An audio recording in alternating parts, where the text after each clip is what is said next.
Sexual reproduction.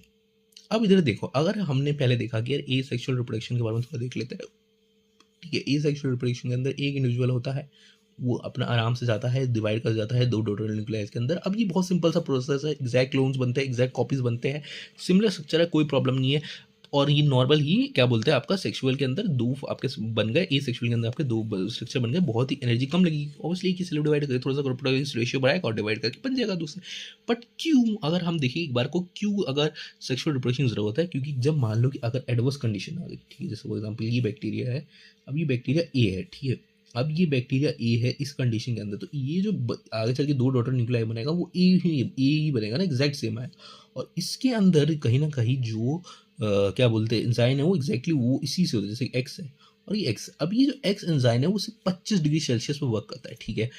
अब ये bacteria obviously आगे चल के सेम स्ट्रक्चर ही बनाएगा, भले ये बी बनाए, पर ये बी के पास भी तो सेम ही आएगा ना, क्योंकि एग्जैक्ट क्लोन है। तो अब अगर मान लो कि टेम्परेचर इंक्रीज हो गया 60 डिग्री सेल्सियस हो गया, तो उसके अंदर तो बैक्टीरिया की डेथ हो जाएगी, क्योंकि डेथ हो जाएगी, सेक्रीफाइस कर सकते हैं हम लोग उसको, सेक्रीफाइस हो जाएगा। क्यों हो जाएगा, क्योंकि बैक्टीरिया को उतना ज़्यादा क्या बोलते हैं टेम्परेचर पर रहने की आदत नहीं थी, क्योंकि एग्जैक्टली क्लोन बना है। तो ये जो प्रॉब्लम है इसको कैसे टैकल किया जा सकता है, ये कैसे किया जा सकता है, जैसे डीएनए कॉपी, आप जैसे AUG करके, ये अभी इतना समझ लो कि बस कुछ है नहीं, ठीक है, ये जैसे अल्फ़ाबेटिक समझ लो, अभी हायर क्लास में ये पकड़ेंगे तो ये न्यूक्लियोटाइड्स होता है, ठीक है। तो अगर ये डीएनए की कॉपी है, ये वैसे तो ये इसमें RNA के लिए होता है, बट हाँ अभी समझ लो कि ऐसे कि AUG करके एक बैक्टीरिया के अंदर आपको ये मिल गया, ठीक है। इसको कर लेता हूँ, लो मैं ठीक कर देता हूँ, ठीक है।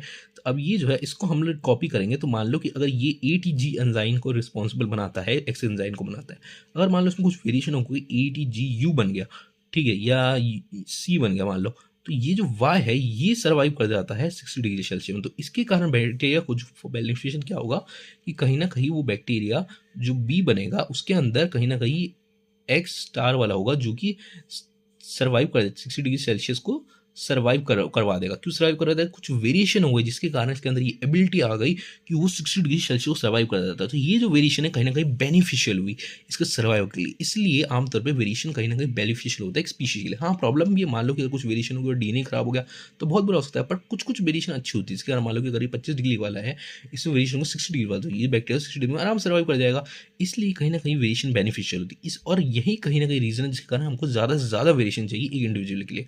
और जो ज़्यादा से ज़्यादा वेरिएशन आती है, हमने पहले ही पढ़ रखा है, मोर वेरिएशन इन सेक्सुअल रिप्रोडक्शन। यहाँ पे तो एग्जैक्ट क्लोन्स है ना, तो उसके सर्वाइवल चांस तो ऑलमोस्ट ना के बराबर हो जाएंगे, एग्जैक्टली बन रहा है। पर वहीं पे अगर देखेंगे मोर वेरिएशन होते हैं सेक्सुअल रिप्रोडक्शन